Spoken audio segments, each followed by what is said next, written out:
Electronic banking allows transactions such as deposit withdrawals and transfers to be completed without a bank teller. Customers can perform transactions themselves or request that they occur automatically at certain times. For financial institutions, electronic banking reduces costs.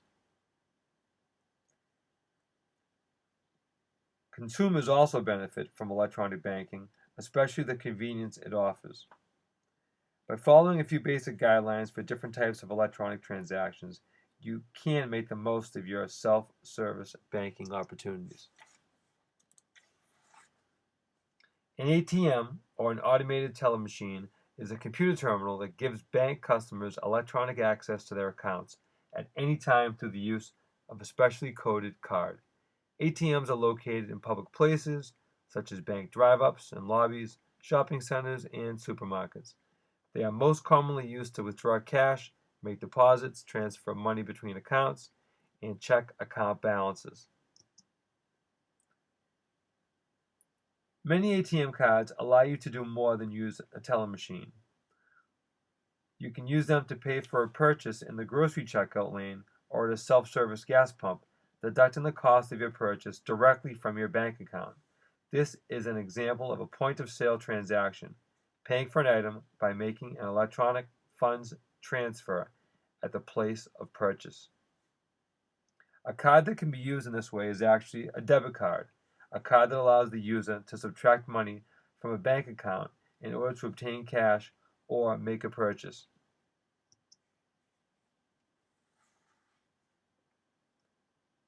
Some banks also offer some automated services. For example, you can have your paycheck directly deposited into your checking account.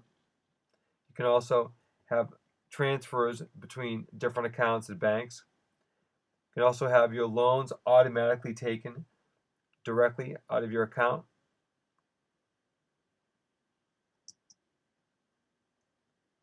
Many banks allow you to access your accounts electronically by telephone.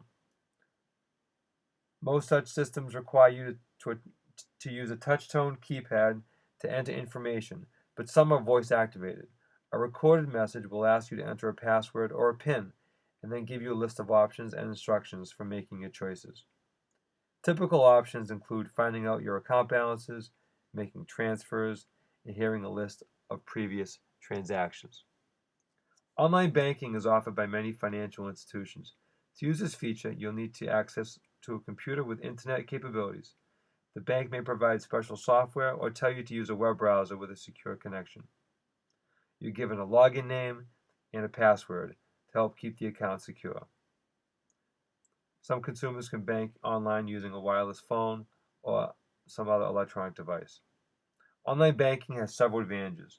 It allows you to see a list of recent account transactions upon request rather than waiting for a monthly statement. You can complete many banking transactions from home at any time of day or night. You may be able to pay and receive bills over the internet as well, which can save you time and postage. This is an example of a signed check. You have your name and address in the upper left-hand corner. Paid to the order to is the payee. You have the amount. Down at the bottom, the series of numbers. The first group of numbers refers to the ABA routing number that is linked to the financial institution. The second group of numbers is your account number at that bank, at that financial institution. And that third group of numbers refers to the check number. And checks do need to be signed in the lower right-hand corner.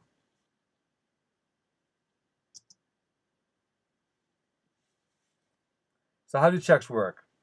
If you have a checking account, you can pay someone by writing a check.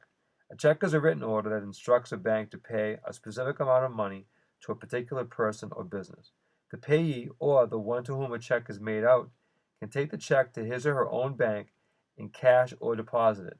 The check then makes its way back to your bank, which deducts the money from your checking account and cancels the check. If you write a check for $100, you're responsible for making sure there's at least $100 in your checking account. Lack of sufficient funds to cover the full amount of a check is called an overdraft.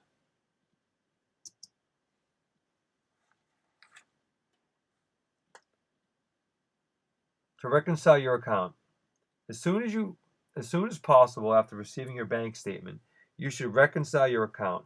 To reconcile a bank account means to bring the bank statement and your own record of transactions into agreement. This process is also called balancing your checkbook.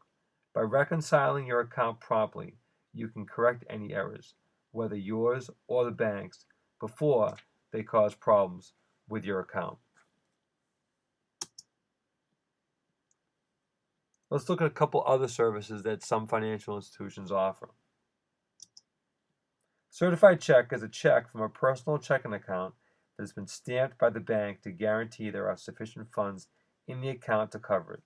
The bank puts a hold on the money in the account at the time the check is certified. Automated services. Some banks allow you to transfer money from one financial institution to another, okay, such as a wire transfer. Some financial institutions also offer their own financial planning that will help you create, develop, and implement a financial plan for you and your family or for your business. As well as some provide some guidance and direction in terms of offering you insurance.